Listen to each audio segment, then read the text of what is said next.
A genuine Nike Air Max 97 shoe does not contain any of these customized features. Customized features. Child, drop of blood is now a customized feature.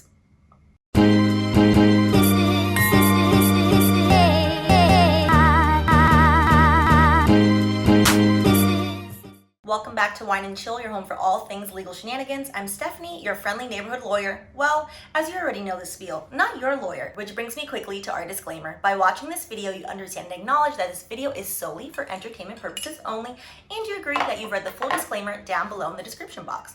So today, the wine we're drinking, it's Snoop's partnership with 19 Crimes. They released a rosé. So I saw it in the store and I was like, oh, let's try this. We are going to talk about something, I never really thought I'd use my legal degree to research, which is bloody shoes. Specifically, we are going to talk about Nike suing MSCHF, MSCHF.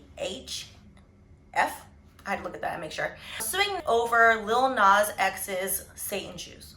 They're literally called Satan shoes. Ciao. Oh, this is good. Fruity. It's giving like strawberry. Try it. Okay, so let's get into this. So first and foremost, we are going to start with who actually is getting sued, who are the parties, because the internet is a free-for-all of foolery. There are only two parties in this case. Nike suing MSCHF, MSCHF. Those are the only two people in this lawsuit. Lil Nas X is not being sued, although, his Twitter and his Instagram would lead you to believe otherwise. The man is a king troll. As evidenced by this video he posted to his Twitter. Oh, there, Your Honor, I want to say I'm sorry. I'm going to include, just to lighten the mood, a few of the funny things that he has posted because everyone needs to relax. All right, who the heck is MSCHF? Here is a little picture from their LinkedIn. It's full of trademark infringement, copyright infringement. Look at the Amazon side. Like, they're into shock value, as we've seen, and raising people's blood pressure because some of y'all, the blood pressure is raised.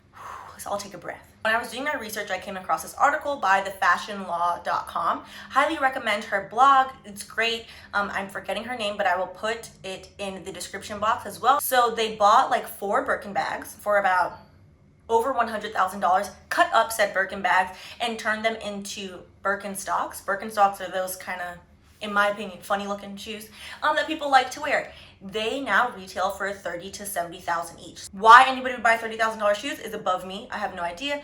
Quick reference, they also made last year a Jesus shoe. So they're like, listen, we play all sides of the fence. They only sold 24 pairs of the Jesus shoe, which they allege that they took water from the Jordan River and they had it blessed and they put that water in the shoe, sold 24 pairs. Okay, that's who they are. They are expert trolls that like to repurpose things and get a rise out of people. First and foremost, on my end, to be honest, when I saw the picture of Lil Nas X with the shoe, I thought it was fake. Like, obviously, it's a real shoe. I thought he was just trolling everyone like he likes to troll people. I didn't think they were really selling the shoe, which is interesting. Like, they're bold. Their founder has stated before the way that they do their collabs, which are basically like takeover collabs, they don't ask anyone permission. They have yet to be sued for the things that they have done, which is interesting. Nike never sued them for the Jesus shoe. Before we get into lawsuit, I never would have thought and that I would say, is there really blood in these shoes? It is advertised that these shoes are 60 cc cubic centimeters, which is basically 1 milliliter, 60 cc's of red liquid and 1 drop of human blood.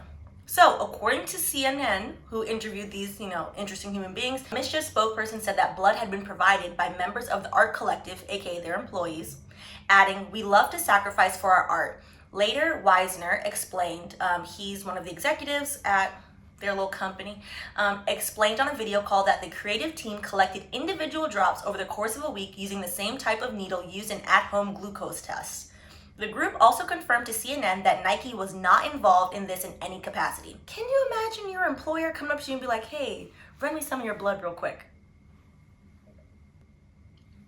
No, unsubscribe. So on to the case. Nike is suing MSCHF for 4 things: trademark infringement, false designation of origin / unfair competition, trademark dilution, and common law trademark infringement and unfair competition.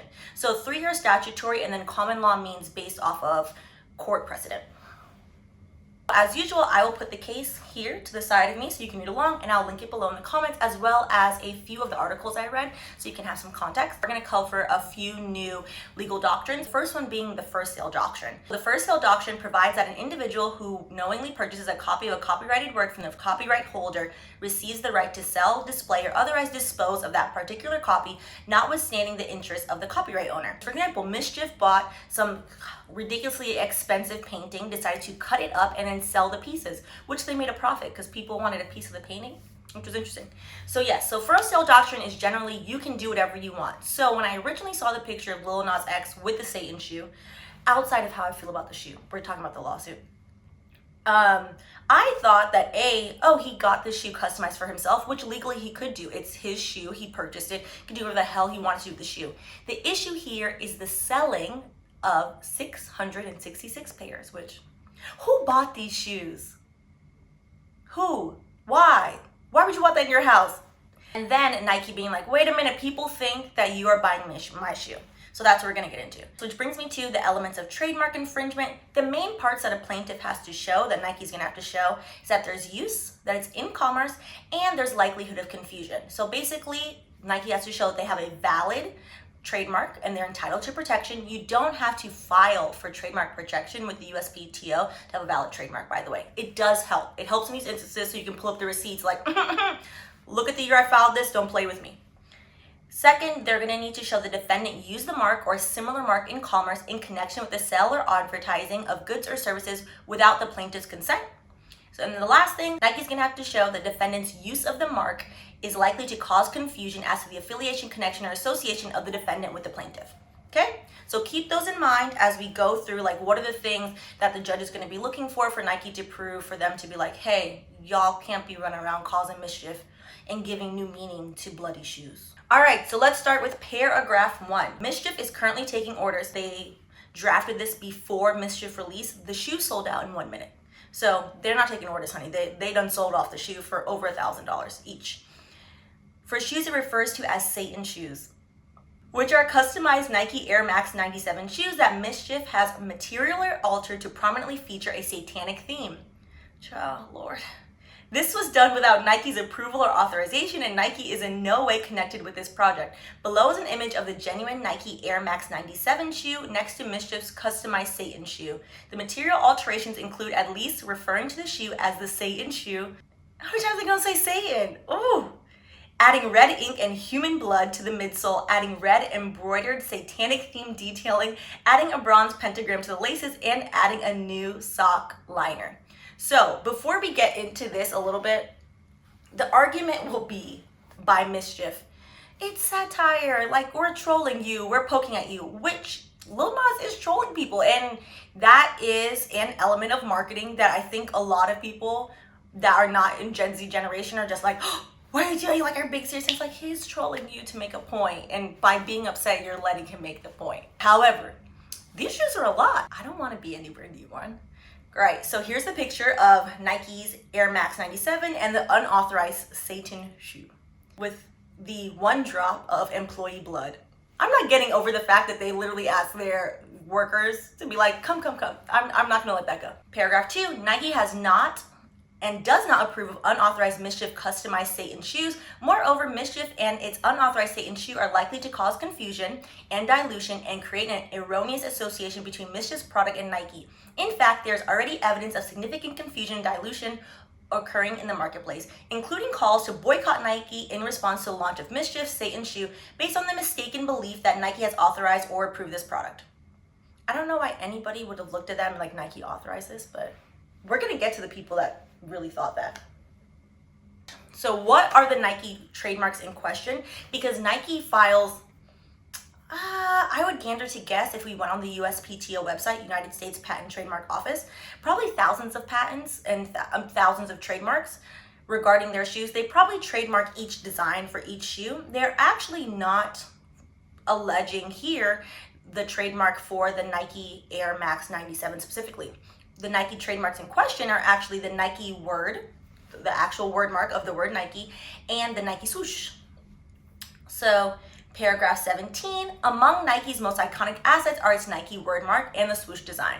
So the U.S. Court of Appeals for the Ninth Circuit has referenced the Nike swoosh design as an example of a famous trademark that has assumed an exalted status. Consumers sometimes buy products bearing marks such as the Nike swoosh for the appeal of the mark itself. They said, oh, we are high grade, honey. We cannot be playing around with bloody shoes. Paragraph 19, Nike adopted the Nike wordmark and swoosh design in 1971.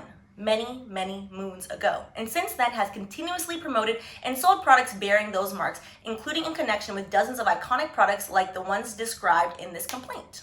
All right, so Nike is just like pulling receipts. Paragraph 21 through 24, like, listen, I don't spend billions of dollars marketing this damn product. I spent tens of billions of dollars promoting the product. I spent billions of dollars. I've received billions of dollars for this product, okay? It's mine. I said what I said. Let it be known, Nike is also embroiled in another scandal regarding their working conditions in China. So it's not like they are, innocent and everything. Next.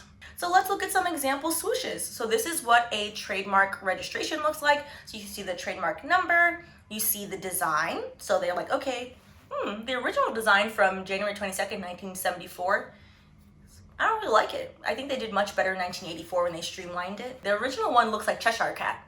So let's get to the alterations. And the one, this is, I believe, about 24 pages of complaint. There is only one little bitty mention of Lil Nas X, and I think that's for a specific reason, and I'm gonna talk about that now as to why he's not a defendant and why they are trying to minimize mentioning him. Paragraph 37, a circular pendant with a pentagram is attached to the laces of each shoe. A pentagram also appears on the inside shoe of the heel. The pentagram is also commonly associated with satanic imagery.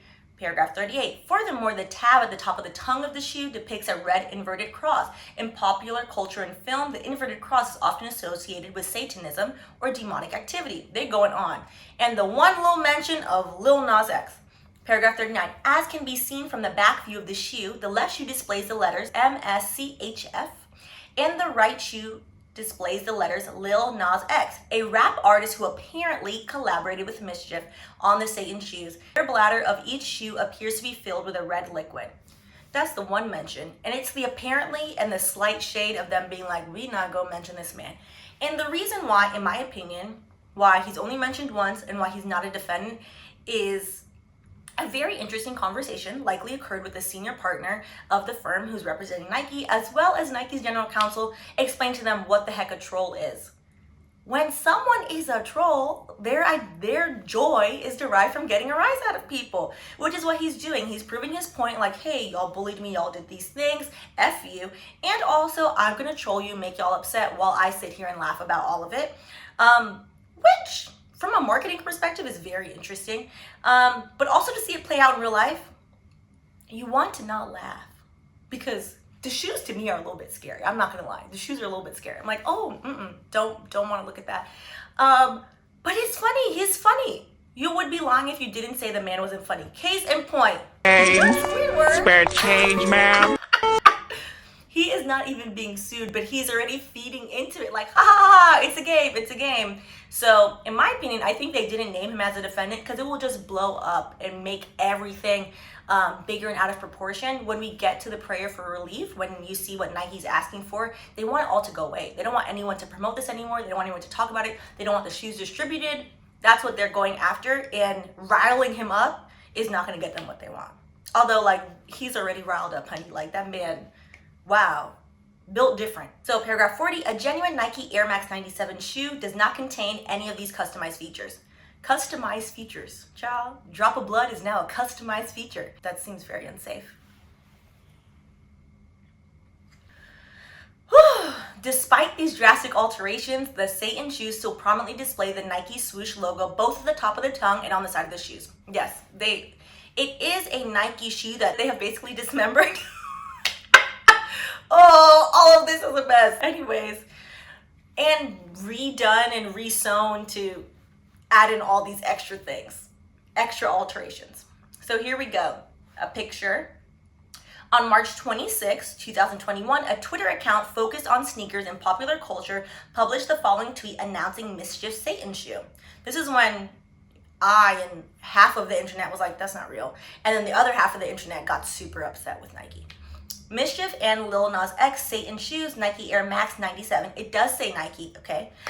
Contains 60cc ink and 1 drop of human blood, 666 pairs. Oh God. Individually numbered, $1,018, March 29, 2001. Following the publication of the tweet, numerous media outlets reported on the satanic theme of the shoes that MSCHF would be releasing a limited edition of.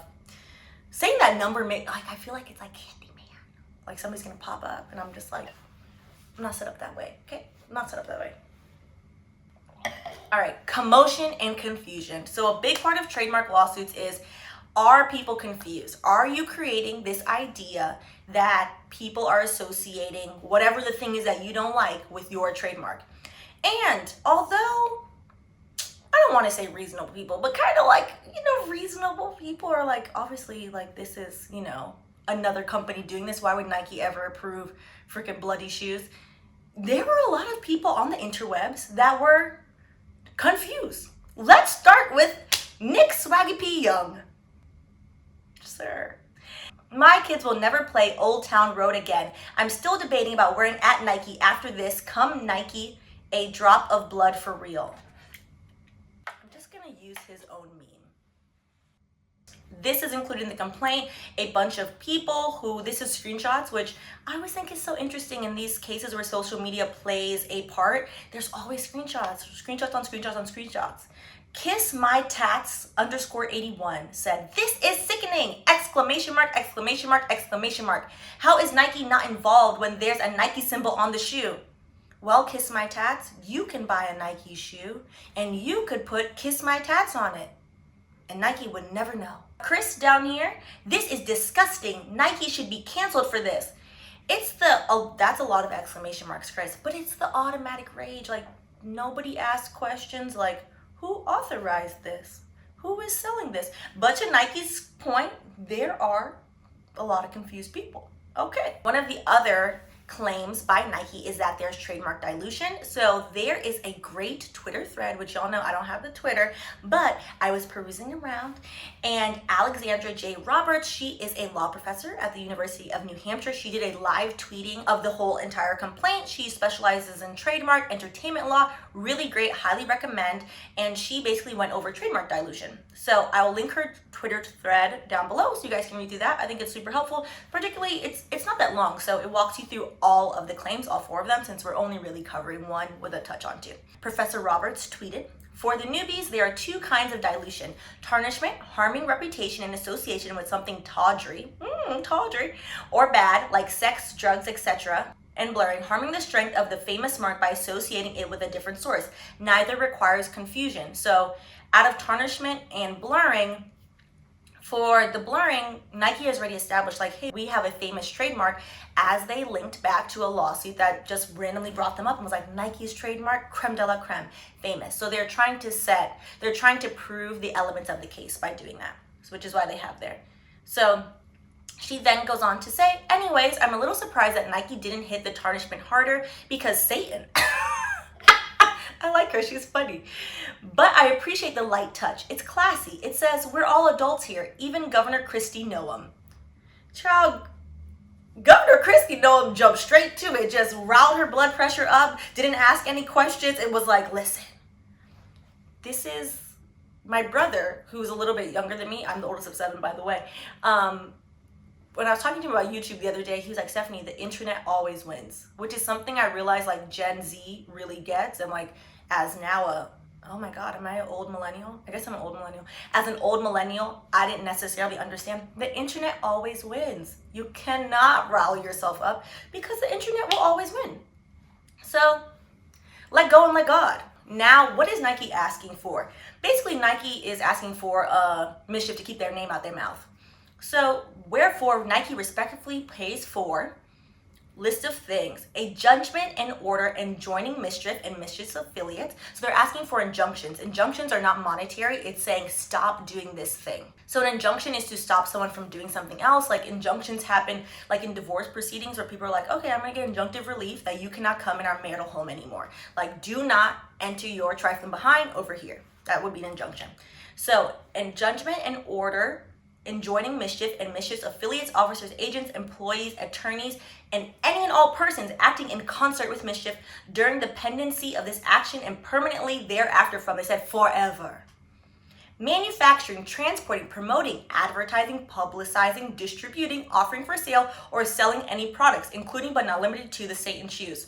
Under Nike's asserted marks, any mark substantially indistinguishable therefrom, blah, blah, blah, blah. So they said, listen, don't do any of it. Don't talk about it. Don't think about it. Do not let Lil Nas X talk about it or think about it, since he is someone associated with them. Now remember, it says affiliates, officers, agents, employees, attorneys, and all other persons acting in concert. He is in the all other persons acting in concert. They're low-key like, we're not going to address this man. Y'all address this man because he is, you know, living his best life. I mean, if you want some like very good discussion about that video, there are a lot of places on the internet giving actual thoughtful discussion. Particularly, I thought Bingeworthy, my dear YouTube friend, had a great discussion on his live, so you should check out. Next, Nike wants MSCHF to stop representing or implying that MSCHF is in any way sponsored by, currently affiliated with, or licensed by Nike. This is interesting because it's an implied implication of them using the shoe, because MSCHF, in all the articles you read, keeps saying like, oh, Nike didn't approve this, Nike didn't approve this, but they're like, it's like those kids that are like, yeah, my mama told me to be home by 6, but like, what's gonna happen? Like those bold kids. You know, everybody had that one friend and you're just like, we're all gonna get popped upside the head. And they're like, no. And then you get popped upside the head anyway, and they're just like, they don't really care that they got popped upside the head. That's MSCHF. What I wanna know is if we do basic math, 666 times 1,000 is $660,000. It's more than that. There was like 18 cents. There was like $18 in there. It was like a weird number. This lawsuit, if they don't listen to Nike, would likely be more money than that. But so that's why I'm like, the cost benefit analysis is not really making sense with a C. Lastly, there is a hearing now scheduled for June between MSCHF and Nike. But the real question is MSCHF going to ship these shoes? Before I even, you know, spent 2 seconds looking up is whether or not they were going to ship the shoes, they had already shipped them, honey. There is, what's his name? A Sneaker Life did an unboxing already. Then he did a whole video of him throwing away the shoes. He said, listen, I can't have that in my house. It's giving me bad vibes. Well, yeah, it's the Satan shoe, boo. Like, what did you... Obviously, it's giving you... You thought it was going to make you happy? I watched his unboxing just like for the research because I was a little bit afraid, child. And he literally said, he was reading the card and was like, and the card was like, I hope you hate them. I'm like, I don't want anything that I'm supposed to hate. Like, what did I spend my money on it for? So he already received the shoes. They sent them before the release, like an hour before. So like, I guess as promo. Professor Roberts has on her Twitter, if you look at her Twitter, she's counting every time that she has confirmed that shipping is going out. So MSCHF is just bold, loud, sending shoes. So this is going to be interesting to see how this plays out. Let me know in the comments, what are your thoughts? Do you think that MSCHF is going to back down? Or do you think that they are just going to be like, nah, watch me do this? One of the interesting things I was reading in thefashionlaw.com in her blog about MSCHF previously was, I think the article had mentioned that maybe Nike didn't previously sue them for the Jesus shoes, and maybe other collaborators don't sue them collaborators because they're forced collaborations. They're like, hostage, I'm gonna do what I want to do. I'm gonna do this collab, but you're gonna take it, which is a little aggressive. Like, Jesus. Is that by yanking whatever the product is that MSCHF has decided to sell, they have basically the unwanting participant, the unwanting collaborator is basically making the product even bigger, because then hype beast culture is like, oh, it's banned, I want it more. As an old millennial, I don't really get hype beast culture, but I did this Nike video, which you can watch that if you want, about that Nike reseller, a boy who, you know, was using his mama's credit card when his mama worked at Nike and reselling shoes, allegedly. So for people wondering how the heck did MSCHF get all these shoes, they likely just bought them either as a reseller or maybe they went to a bunch of stores. But from my understanding from doing the research on being a reseller, it's not that hard. So it is very interesting. It's gonna be interesting to see how this plays out. Nike is not gonna back down from this, and I think MSCHF is very bold. As always, thank you for watching. If you haven't already, please go ahead and like and subscribe, and let me know in the comments your thoughts on the lawsuit. See you in the next video.